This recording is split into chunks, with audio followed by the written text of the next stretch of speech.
ঢাকা শহর থেকে তো ভালো টাকা পয়সা ইনকাম করে আসলো নাকি? হ্যাঁ মামা। রে কি অবস্থা তোদের? এই তো ভালো, কি অবস্থা? না ভালো। রিয়াদ বসো এদিকে। না না সমস্যা নেই মামা, কে দিয়ে মামা জিনিসটা কি রে? আরে মামা এটা শহর থেকে এসে আমার কাজিন বুঝছো? তাহলে নর একটু বাঙ্গায় খাই। এই তোমরা কিছু খাও?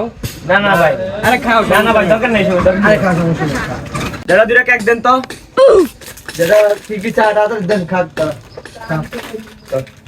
আরে দে দেন আর দুটো দেন। যেটা তুমি কিছু খাও? না আমি কিছু আর না এটা খাও সমস্যা নেই। দাদা দুটা দেন তো। এটা ওরা কি কি খায় দেন লাগলে সমস্যা নেই। ভাই বিলটা কত হইছে? 120 টাকা ভাই। এটা এখান থেকে বিলটা রাখেন। না ভাই আমি দিতেছি ভাই। না না আমি দিতেছি আরে সমস্যা ভাই নেই। আমি দিতেছি, সমস্যা আরে নেই। আমি দেই তুমি শহর থেকে আসছো দেওয়া লাগবো না। আচ্ছা ঠিক আছে ভাই।